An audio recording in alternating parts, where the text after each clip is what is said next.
ഞാൻ പുറത്തേക്കിറങ്ങുമ്പോ നിന്നിവിടെ കാണാൻ പാടില്ല. പിന്നെ നീ ഇവിടെ തന്നെ ഇരിക്കുകയാണെങ്കിൽ നിന്നെ കൊല്ലാനും ഞാൻ മടിക്കില്ല, നോക്കിക്കോ.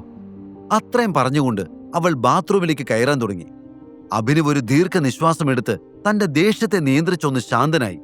നിനക്ക് SR എന്റർപ്രൈസസിൽ നിന്ന് കോൺട്രാക്ട് അപ്രൂവൽ കിട്ടിയോ? അവൻ ചോദിച്ചു. ഇത് കേട്ട ഉടനെ ബാത്റൂമിന്റെ വാതുക്കലെത്തിയ അനന്യ പെട്ടെന്ന് നിന്നു. അഭിനവന്റെ നാവിൽ നിന്ന് വന്ന വാക്ക് കേട്ട് അവൾ ഷോക്കായി. അവൾ തിരിഞ്ഞ് അഭിനവനെ നോക്കാൻ തുടങ്ങി. അനന്യയുടെ കണ്ണുകളിലെ അത്ഭുതം അഭിനവിന് വ്യക്തമായി കാണാമായിരുന്നു. അവൻ പുഞ്ചിരിച്ചുകൊണ്ട് അവളെ നോക്കി. ഞാൻ അന്നേ പറഞ്ഞില്ലേ, ഐ ക്യാൻ ഹെൽപ്പ്. അഭിനവ് പറഞ്ഞു തീർക്കുന്നതിന് മുൻപ് അനന്യ അവനെ തടഞ്ഞു. മതി തള്ളി മറിച്ചത്. നിന്നെക്കൊണ്ട് ഒന്നിനും പറ്റില്ലെന്ന് എനിക്കറിയാം. ചുമ്മാ ഇനി അതിന്റെ ക്രെഡിറ്റ് കൂടി എടുക്കാൻ വേണ്ടി വന്നേക്കുവാ, അനന്യ പറഞ്ഞു. ഇതെല്ലാം കേട്ടപ്പോൾ അഭിയുടെ കണ്ണുകൾ മിഴിഞ്ഞു. എനിക്ക് നന്നായി അറിയാം മോനെ, നീ എന്നെ സഹായിക്കാൻ ഒരു കുന്തവും ചെയ്തിട്ടില്ലെന്ന്. ആ കോൺട്രാക്ട് കിട്ടിയാൻ എന്റെ അച്ഛൻ്റെ ഒരു ഫ്രണ്ടാണ് എന്നെ സഹായിച്ചത്, മനസ്സിലായോ? കള്ളം പറയുന്നു എന്നൊക്കെ പറഞ്ഞുകൊണ്ട് ശ്രീരാഗിന്റെ നെഞ്ചത്ത് കയറുന്നുണ്ടായിരുന്നല്ലോ. എന്തായാലും ഇത്രയും വലിയ കള്ളമൊന്നും അവൻ പറഞ്ഞിട്ടില്ല. ഇല്ല അനന്യ, നീ വിചാരിക്കുന്ന പോലെ അല്ല കാര്യങ്ങള്. അഭിനവ് അവളെ യഥാർത്ഥത്തിലുണ്ടായ കാര്യം പറഞ്ഞ് മനസ്സിലാക്കാൻ ശ്രമിച്ചു. എന്നാൽ അപ്പോഴേക്കും അനന്യ അഭിനവന്റെ വാക്കുകൾ കേൾക്കാതെ ബാത്റൂമിന്റെ വാതിൽ ശക്തമായി അടച്ചകത്തേക്ക് പോയി. അനന്യ തന്നെ അവിശ്വസിച്ചതോർത്ത് അഭിനവിന് വലിയ നിരാശ തോന്നി. പിന്നെ ആ മുറിയിൽ നിൽക്കാൻ അവന്റെ മനസ്സനുവദിച്ചില്ല. അഭി വേഗം പുറത്തേക്ക് കടന്നു. അവൻ എപ്പോഴും ഉറങ്ങാറുള്ള ജോലിക്കാർ ഉപയോഗിക്കുന്ന വലിയ മുറിയിലേക്കാണ് അവൻ പോയത്. അവിടെ ഒഴിഞ്ഞുകിടക്കുന്ന ഒരു കട്ടിലിൽ കയറി അവൻ കിടന്നു. എന്നാൽ ആ രാത്രി മുഴുവൻ അവന് ഉറങ്ങാൻ കഴിഞ്ഞില്ല. ഉണ്ടായ കാര്യങ്ങളെല്ലാം ഓർത്ത് അവന്റെ മനസ്സ് അസ്വസ്ഥമായിരുന്നു. പുലർച്ചയ്ക്ക് എപ്പോഴും ഒന്ന് കണ്ണടച്ചു. അപ്പോഴേക്കും അലാറം അടിച്ചു. അവൻ വേഗം എഴുന്നേറ്റ് ഒരുങ്ങി പുറത്തു വന്നപ്പോൾ ബ്രേക്ക്ഫാസ്റ്റ് മേശയിൽ വിളമ്പിയിരുന്നു. അവൻ നോക്കുമ്പോൾ അനന്യ ഇരുന്ന് പ്രാതൽ കഴിക്കുന്നുണ്ട്. കൂടെ ഹരിദേവൻ മേനോൻ തന്റെ കസേരയിൽ ഇരിക്കുന്നുണ്ടായിരുന്നു. വാ, വന്നു ബ്രേക്ക്ഫാസ്റ്റ് കഴിക്കേ. ഹരിദേവൻ അവനെ ക്ഷണിച്ചു. അതിനാൽ അഭിനവും അനന്യയുടെ അരികിലുള്ളൊരു കസേരയിൽ വന്നിരുന്നു. വിക്രം കോൺട്രാക്ട് ഒപ്പിട്ടെന്ന് ഞാൻ കേട്ടു, ഹരിദേവൻ അനന്യയോട് ചോദിച്ചു. ഉവ്വ് മുത്തച്ഛ, അനന്യ പറഞ്ഞു. ശരി, നല്ല കാര്യം. നീ ചെയ്തതെന്തായാലും നന്നായി. കൃത്യസമയത്ത് ഉചിതമായ തീരുമാനമെടുക്കാൻ നിന്നെക്കൊണ്ട് സാധിച്ചു, ഹരിദേവൻ പറഞ്ഞു. അതേ മുത്തച്ഛ, ഇനി എന്നെക്കുറിച്ച് ഓർത്ത് മുത്തച്ഛന് സങ്കടപ്പെടേണ്ടി വരില്ല, അവൾ മുത്തച്ഛനോട് പറഞ്ഞു. ഇത് കേട്ടതും അഭിനവ് അവളുടെ മുഖത്തേക്ക് നോക്കി. അനന്യയുടെ മുഖത്ത് ഒരു അസ്വസ്ഥത കാണാമായിരുന്നു. സൗരവിനേക്കാൾ ഏറെ പണ്ട് മുത്തച്ഛൻ അവളെയാണ് വിശ്വസിച്ചിരുന്നതും സ്നേഹിച്ചിരുന്നതും. എന്നാൽ അതെല്ലാം ഇപ്പോൾ നഷ്ടപ്പെട്ടു. എല്ലാം വീണ്ടെടുക്കാൻ എന്തു ചെയ്യാനും അവൾ തയ്യാറായിരുന്നു. നിനക്ക് എവിടെയെങ്കിലും ജോലി ശരിയായോ? ഹരിദേവൻ അതിനുശേഷം അഭിനവിനെ നോക്കി ചോദിച്ചു. ഊവു മുത്തച്ഛ, എനിക്ക് വിക്രം സാറിന്റെ കമ്പനിയിൽ ഒരു ജോലി കിട്ടിയിട്ടുണ്ട്, അഭിനവ് ബഹുമാനത്തോടെ പറഞ്ഞു. ആഹാ, അവിടെ എന്ത് ജോലിയാ കിട്ടിയത്? ഹരിദേവൻ ചോദിച്ചു. ഓഫീസ് അസിസ്റ്റന്റ്, അഭിനവ് പെട്ടെന്ന് തന്നെ മറുപടി പറഞ്ഞു. ഇത് കേട്ട ഉടനെ ശർമ്മള ഉറക്കെ ചിരിച്ചു. എല്ലാവരും അവളെ തുറിച്ചു നോക്കി. എന്നാൽ ശർമ്മള ചിരി നിർത്തിയില്ല. ഓഫീസ് അസിസ്റ്റന്റ് കേട്ടല്ലോ, ഇവനെപ്പോലുള്ളവർക്ക് ഇങ്ങനത്തെ ജോലിയൊക്കെ കിട്ടൂ. ആ ശ്രീരാഗ് ഒരു മാസം എത്ര ലക്ഷങ്ങളാണ് സമ്പാദിക്കുന്നത് എന്നറിയോ? ഓഫീസ് അസിസ്റ്റന്റ് പോലും. സ്റ്റുപ്പിഡ്. അതൊക്കെ പോട്ടെ, നിനക്ക് മാസം എത്ര കിട്ടും? ശർമ്മിള അഭിനവനോട് ചോദിച്ചു. അഭിനവ് ഈ ചോദ്യത്തിന് ഉത്തരം നൽകിയില്ല. പറയാനാണെങ്കിൽ ഒരുപാടുണ്ടല്ലോ എന്നവൻ ഓർത്തു. പക്ഷെ എന്തു പറഞ്ഞാലും ശർമ്മള വീണ്ടും തന്നെ ചൊറിയാൻ തുടങ്ങുമെന്ന് അഭിനവൻ അറിയാമായിരുന്നു. എന്നാൽ അവൻ ഒന്നും മിണ്ടാതിരുന്നിട്ടും വെറുതെ വിടാൻ ശർമ്മിളയ്ക്ക് ഭാവം ഉണ്ടായിരുന്നില്ല. എന്തേ, നിനക്കൊന്നും പറയാനില്ലേ? ഒന്നും പറയാനുണ്ടാവില്ല എന്നെനിക്കറിയാം. ഇവന്റെ ശമ്പളം എത്രയാന്ന് മറ്റുള്ളവരുടെ മുന്നിൽ തുറന്നു പറയാൻ പോലും ഇവന് നാണക്കേടാണ്. അതുകൊണ്ടാ ഒന്നും മിണ്ടാതിരിക്കുന്നത്.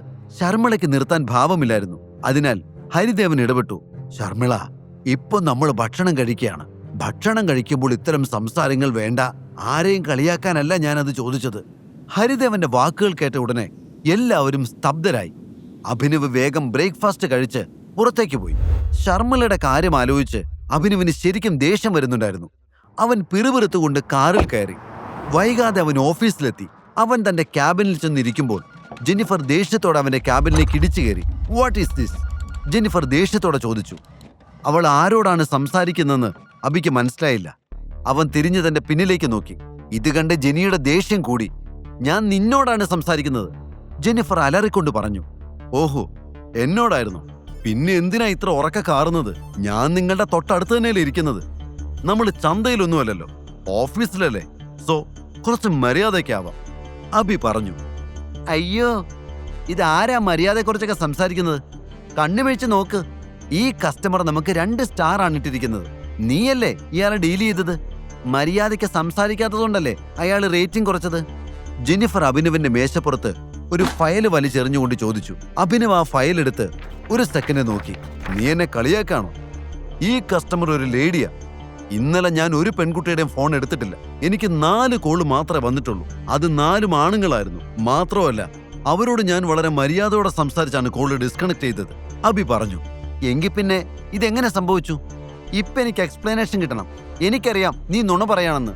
നീ ഇവിടെ നിനക്ക് തോന്നുന്ന പോലെയാ ജോലി ചെയ്യുന്നത്. സിഇഒ നിന്നെ മാനേജർ സ്ഥാനത്ത് നിന്ന് മാറ്റിയതിന്റെ ദേഷ്യമാണ് നീ തീർക്കുന്നത്. ജെന്നിഫർ വീണ്ടും ചോദിച്ചു. സൂക്ഷിച്ച് സംസാരിക്കണം. അഭിക്കും ദേഷ്യം വരാൻ തുടങ്ങിയിരുന്നു. ഇല്ലെങ്കിൽ നീ എന്ത് ചെയ്യും? നീ ഇപ്പൊ ഇവിടെ വന്നു കയറിയവനാ. ഞാൻ നിന്റെ സീനിയറാണ്, അത് നീ മറക്കണ്ട, അവൾ പറഞ്ഞു. അഭിനവ് ഇത് കേട്ട് ഒരു ദീർഘനിശ്വാസം എടുത്തുകൊണ്ട് ജെനിക്ക് അവളുടെ ഫയൽ തിരികെ നൽകി.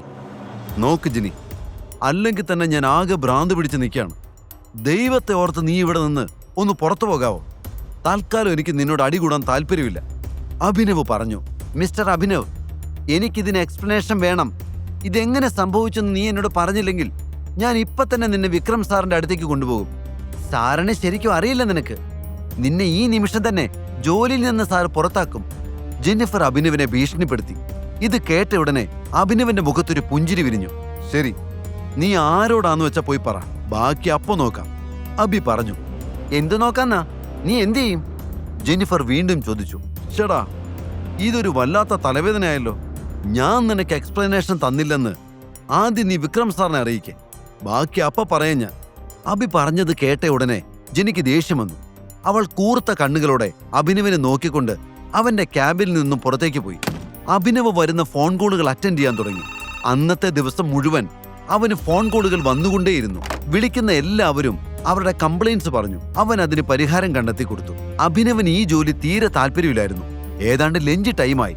പക്ഷെ അപ്പോഴും അവന്റെ ക്യാബിനിൽ ഫോൺ മുഴങ്ങിക്കൊണ്ടിരുന്നു. വിക്രം വിചാരിച്ചിരുന്നെങ്കിൽ അവനെ മറ്റൊരു ഡിപ്പാർട്ട്മെന്റിലേക്ക് മാറ്റായിരുന്നു. പക്ഷേ അയാൾ അഭിനവിന് മനഃപൂർവ്വമാണ് ഇവിടെ ജോലി കൊടുത്തത്. ഇതാകുമ്പോൾ അവന് സ്വന്തമായി ഒരു ക്യാബിൻ ലഭിക്കും, അത്യാവശ്യം പ്രൈവസിയും കിട്ടും. അഭിനവ് ജോലികളെല്ലാം ഒതുക്കി തന്റെ ക്യാബിനിൽ നിന്ന് പുറത്തേക്കിറങ്ങി ക്യാൻറ്റീനിൽ ഭക്ഷണം കഴിക്കാൻ പോയി. അപ്പോഴാണ് അവൻ ഒരു കാര്യം ഓർത്തത്. നന്നായി വിശന്നതുകൊണ്ട് പെട്ടെന്ന് ക്യാൻറ്റീനിലേക്ക് ഓടി വരികയായിരുന്നു. അതുകൊണ്ട് ഫോൺ ക്യാബിനിൽ വെച്ച് മറന്നു. എന്തായാലും ഭക്ഷണം കഴിച്ചിട്ട് വേഗം അങ്ങോട്ട് പോകാമെന്നവൻ കരുതി. ജെനി വഴക്കുണ്ടാക്കി പോയതിനു ശേഷം തിരികെ വന്നിട്ടില്ല.